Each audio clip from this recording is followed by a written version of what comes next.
నమస్తే, welcome to news watch. బులెటిన్ల ముందుగా headlines చూద్దాం. డ్రగ్స్ పై 8712671111 కు సమాచారం ఇవ్వండి. ప్రజలకు విజ్ఞప్తి చేసిన టీఎస్ స్నాప్ డైరెక్టర్ సందీప్ షాండిలియా. టీడ్ కాయిన్ల లబ్ధిదారులకు సీఎం జగన్ సమాధానం చెప్పాలి. పాలకొల్లులో బ్యాంకులు నోటీసులు జారీ చేయడంపై మండిపడ్డ పురంధేశ్వరి. సున్నితమైన అంశాన్ని రాజకీయం చేయొద్దు, విపక్షాలపై మండిపడ్డ అమిత్ షా. పట్టాదార్ పాస్ పుస్తకాలపై కీలక ఆదేశాలు జారీ చేసిన ఆంధ్రప్రదేశ్ ప్రభుత్వం. అనర్హులకు రద్దు చేసి అర్హులకు ఇవ్వాలని ఆదేశం. తమిళనాడులో కళ్ల ముందే కుప్పకూలిన ఇల్లు, సోషల్ మీడియాలో వైరల్ అవుతున్న వీడియో. ఎంపీలను సస్పెండ్ చేయడంలో రికార్డు సృష్టించిన పార్లమెంట్. నిన్న ఉభయ సభల్లో 78 మంది ప్రతిపక్ష ఎంపీలు సస్పెండ్ అయ్యారు. అమ్మా నాన్న గురువు శతక పద్యార్చన. తానా సారథ్యంలో శంకర్పల్లి కృష్ణవేణి టాలెంట్ స్కూల్లో ఘనంగా జరిగిన ఉత్సవం. సంగారెడ్డి జిల్లా నారాయణఖేడ్ పట్టణంలో రక్తదాన శిబిరం. సారథ్యం వహిస్తున్న కోటగిరి నరసింహులు స్వామి. అరవింద్ కేజ్రీవాల్ తో భేటీ అయిన మమతా బెనర్జీ. ఈ రోజు ఢిల్లీలో ఇండియా కూటమి సమావేశంలో పాల్గొననున్న దీదీ. ఈ రోజు పోలపల్లిలో ముగియనున్న నారా లోకేష్ పాదయాత్ర. 3132 కిలోమీటర్ల సుదీర్ఘ పాదయాత్ర పూర్తి చేసిన లోకేష్.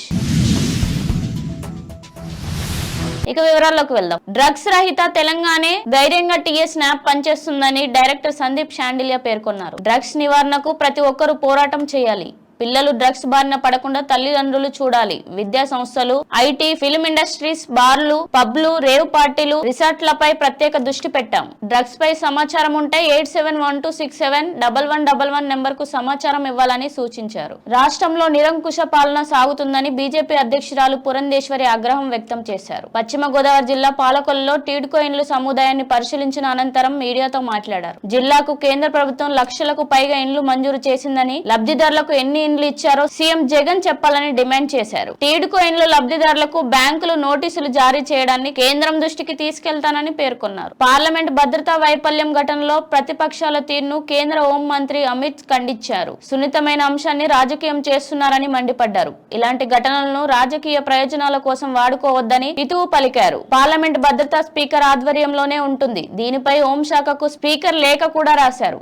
మేము విచారణ కమిటీని ఏర్పాటు చేశాం. ఆ నివేదికను త్వరలో స్పీకర్ కు పంపుతామని పేర్కొన్నారు. పట్టాదార్ పాస్ పుస్తకాలపై ఏపీ సర్కార్ కీలక ఆదేశాలు జారీ చేసింది. వివిధ కారణాలతో అనర్హులకు మంజూరు చేసిన పట్టాదార్ పాస్ పుస్తకాలను రద్దు చేయాలని భూ పరిపాలన ప్రధాన కమిషనర్ జిల్లా కలెక్టర్లకు ఆదేశాలు ఇచ్చారు. తమ భూములు కాకపోయినా వాటిపై పాస్ పుస్తకాలు పొంది రుణాలు, సబ్సిడీలు పొందుతున్న వారిని గుర్తించి నోటీసులు ఇవ్వాలని సూచించారు. అనర్హులు తేలితే వాటిని రద్దు చేసి అర్హులైన భూ యాజమానులకు ఇవ్వాలని స్పష్టం చేశారు. తమిళనాడులో భారీ వర్షాలకు గ్రామాలు, పట్టణ ప్రాంతాల్లో భీకర వరదలు సంభవిస్తున్నాయి. దక్షిణాది జిల్లాలో కురుస్తున్న భారీ వర్షాలతో వివిధ ప్రాంతాలు మునిగిపోయాయి. తిరునెల్వేలి జిల్లా కరుప్పంతుర్తే ప్రాంతాల్లో వరదల కారణంగా ఓ ఇల్లు కూలిపోయింది. దీనికి సంబంధించిన వీడియో సోషల్ మీడియాలో వైరల్ అవుతుంది. ఈ జిల్లాలో వరద ప్రభావిత ప్రాంతాల్లో 5 నుండి 6 అడుగుల మేర వరద నీరు ప్రవహించడంతో ప్రజలు డాబాలపైనే తలదాల్చుకుంటున్నారు.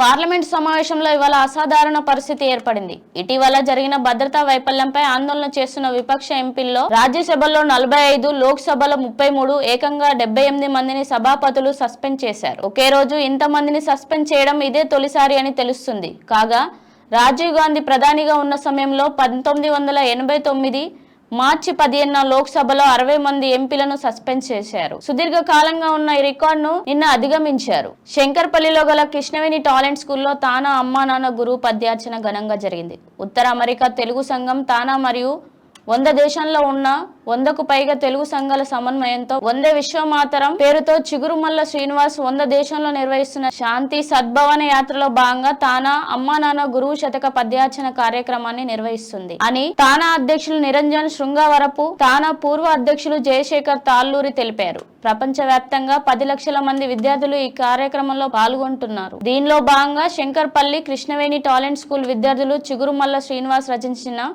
అమ్మ శతకం, నాన్న శతకం, గురువు శతకాల్లోని పద్యాలను కంఠస్థం చేసి 740 మంది సామూహిక గానం చేశారు. ప్రధానోపాధ్యాయులు మిస్టర్ ఏ పాండేష్ కుమార్ మాట్లాడుతూ విద్యార్థులకు పెద్దల పట్ల గౌరవం పెంచడానికి ఈ కార్యక్రమం నిర్వహించామన్నారు. చైర్మన్ శ్రీ ఎంఎం షరీఫ్ మాట్లాడుతూ ఇటువంటి కార్యక్రమాలు పిల్లలలో తండ్రుల, గురువుల పట్ల గౌరవాన్ని పెంచుతాయని, తద్వారా రేపటి పౌరులను దేశానికి ఉపయోగపడే విధంగా సమాజానికి అందించవచ్చని తెలియజేశారు. ఈ నెల 20వ తేదీన శ్రీ అయ్యప్ప సేవా సమితి నారాయణ ఖేడ్ వారి నిర్వహణలో రక్తదానం జరగనుంది. కోటగిరి నరసింహులు గురుస్వామి ఆధ్వర్యంలో మెగా రక్తదానం శిబిరం నిర్వహించనున్నారు.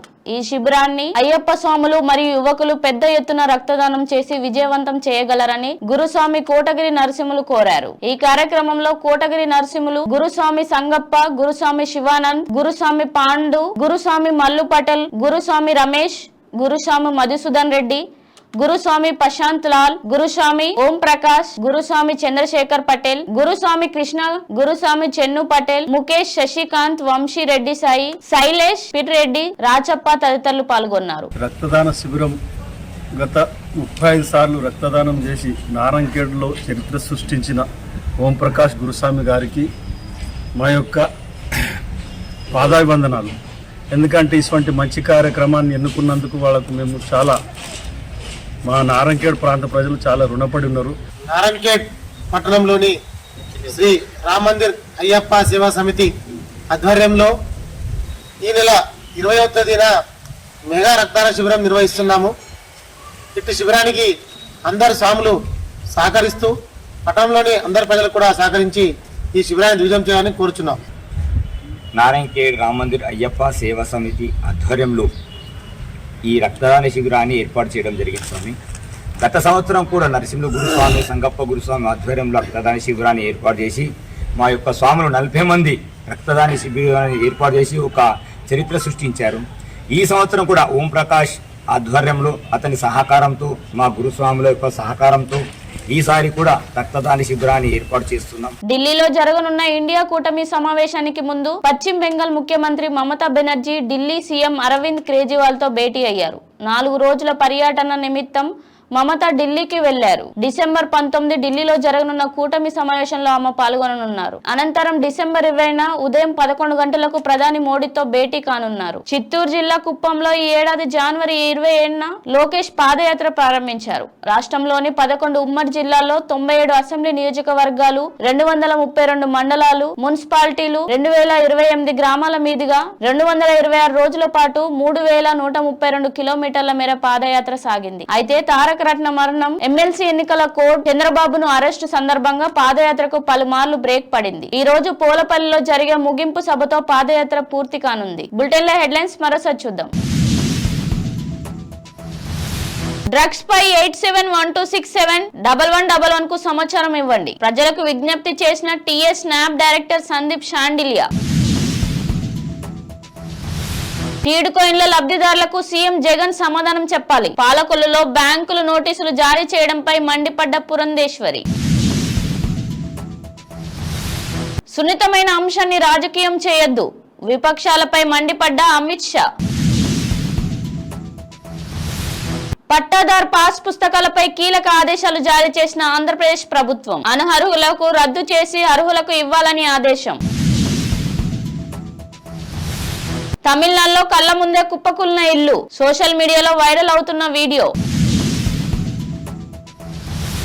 ఎంపీలను సస్పెండ్ చేయడంలో రికార్డు సృష్టించిన పార్లమెంట్. నిన్న ఉభయ సభల్లో 78 మంది ప్రతిపక్ష ఎంపీలు సస్పెండ్ అయ్యారు. అమ్మా నాన్న గురువు శతక పద్యార్చన. తానా సారథ్యంలో శంకర్పల్లి కృష్ణవేణి టాలెంట్ స్కూల్లో ఘనంగా జరిగిన ఉత్సవం. సంగారెడ్డి జిల్లా నారాయణఖేడ్ పట్టణంలో రక్తదాన శిబిరం. సారథ్యం వహిస్తున్న కోటగిరి నరసింహులు స్వామి. అరవింద్ కేజ్రీవాల్ తో భేటీ అయిన మమతా బెనర్జీ ఈ రోజు ఢిల్లీలో ఇండియా కూటమి సమావేశంలో పాల్గొననున్న దీదీ. ఈ రోజు పోలపల్లిలో ముగియనున్న నారా లోకేష్ పాదయాత్ర 3132 కిలోమీటర్ల సుదీర్ఘ పాదయాత్ర పూర్తి చేసిన లోకేష్. ఇది ఇవాల్టి బులెటిన్ అప్డేట్స్. చూస్తూ ఉండండి న్యూస్ వాచ్.